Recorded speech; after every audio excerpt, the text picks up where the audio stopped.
Hello my dear friends, हमारे YouTube channel गुरु classes में आप सभी का स्वागत है। आज का सेशन रैपिड रिवीजन सीरीज़ का होगा और आज की सीरीज़ के 5 प्रश्न हैं।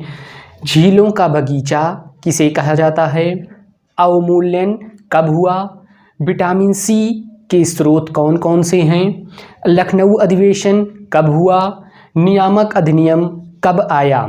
तो आइए हम लोग अपने सेशन को स्टार्ट करते हैं और हम लोगों का पहला क्वेश्चन है झीलों का बगीचा। झीलों का बगीचा यूएसए और कनाडा की सीमा पर यूएसए और कनाडा की सीमा पर झीलों का बगीचा स्थित है। झीलों का बगीचे में 5 झील आते हैं। पहली झील है सुपीरियर झील, दूसरी झील है मिशिगन झील, तीसरी झील है इरी झील, चौथी झील है ओंटारियो झील, पांचवी झील है ह्यूरॉन झील। प्रश्न है झीलों का बगीचा किसे कहा जाता है? झीलों का बगीचा यूएसए और कनाडा की सीमा पर पड़ता है। झीलों का बगीचा, इनके अंतर्गत 5 झील आते हैं। सुपीरियर झील, मिशिगन झील, इरी झील, ओंटारियो झील, ह्यूरॉन झील। अब हम लोगों का दूसरा प्रश्न है अवमूल्यन।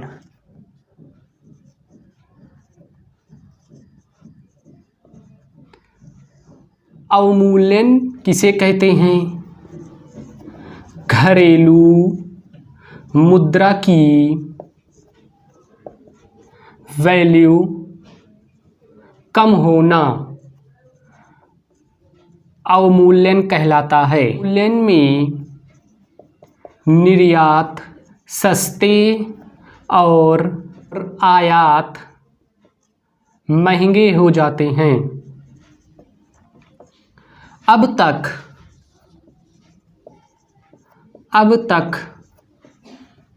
4 बार 1949,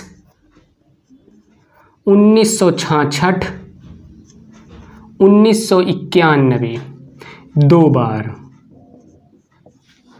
अवमूल्यन किसे कहते हैं? मुद्रा की वैल्यू कम होना अवमूल्यन कहलाता है। अवमूल्यन में निर्यात सस्ते, आयात महंगे हो जाते हैं। अब तक 4 बार अवमूल्यन हुआ है। 1949, 1966, 1991। 1991 में 2 बार अवमूल्यन हुआ है। प्रश्न था अवमूल्यन कितनी बार हुआ? तो अवमूल्यन 4 बार हुआ। 1949, 1966, 1991 में 2 बार। 2 बार यहाँ, 1 बार यहाँ, 1 बार यहाँ, टोटल 4 बार अवमूल्यन हुआ है। नेक्स्ट क्वेश्चन है विटामिन सी के स्रोत कौन कौन से हैं? विटामिन सी, विटामिन सी रासायनिक नाम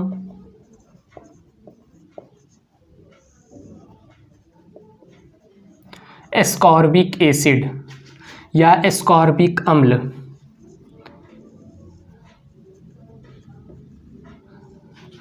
खोजकर्ता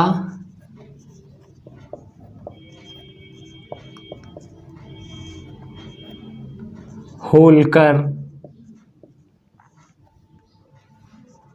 रोग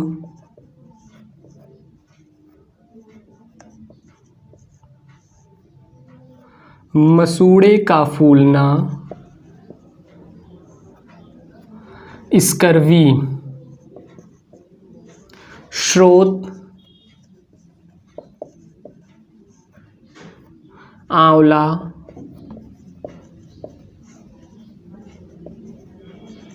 नींबू, संतरा, सभी खट्टे पदार्थ। खट्टे पदार्थ विटामिन सी रासायनिक नाम स्कॉर्बिक एसिड, खोजकर्ता होलकर। विटामिन सी से होने वाले रोग, मसूड़ों का फूलना, स्कर्वी। विटामिन सी के स्रोत हैं आंवला, नींबू, संतरा और सभी खट्टे पदार्थ में विटामिन सी पाया जाता है।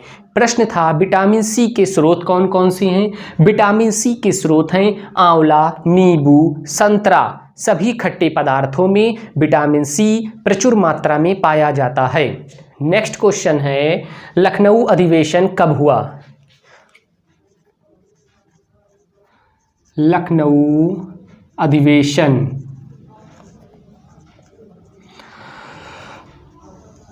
1916 में लखनऊ अधिवेशन हुआ। ये 32वां अधिवेशन था। अध्यक्षता अंबिका चरण मजूमदार।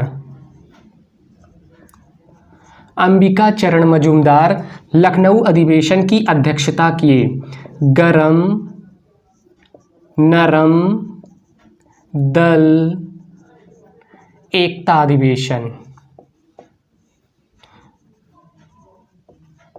अधिवेशन। लखनऊ अधिवेशन को ही नरम गरम दल एकता अधिवेशन भी कह सकते हैं। गरम दल के एक नेता बाल गंगाधर तिलक।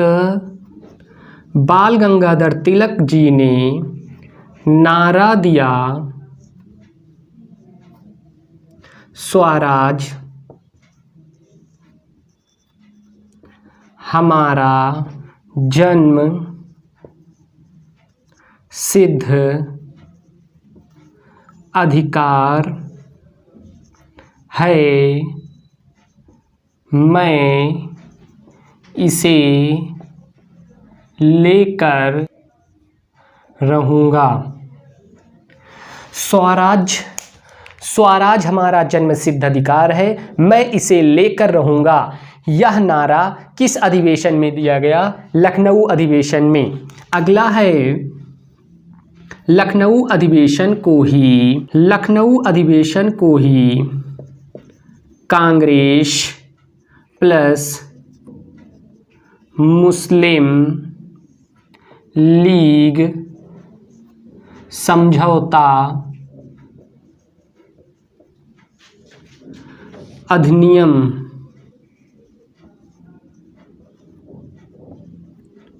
भी कह सकते हैं। कांग्रेस मुस्लिम लीग समझौता अधिनियम भी लखनऊ अधिवेशन को कह सकते हैं।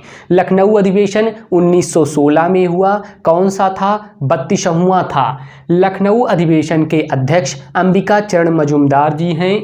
गरम नरम दल एकता अधिवेशन भी कह सकते हैं लखनऊ अधिवेशन को। गरम दल के एक नेता थे बाल गंगाधर तिलक जी। इन्होंने नारा दिया था लखनऊ अधिवेशन में स्वराज हमारा जन्म सिद्ध अधिकार है, मैं इसे लेकर रहूँगा।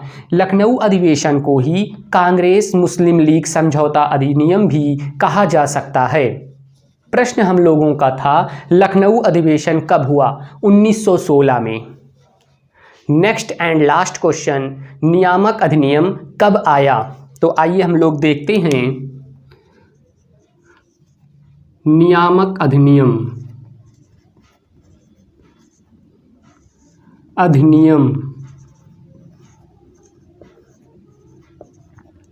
नियामक अधिनियम 1773 में आया और बम्बई और मद्रास को बंगाल के अधीन और गवर्नर को गवर्नर जनरल बना दिया। First governor general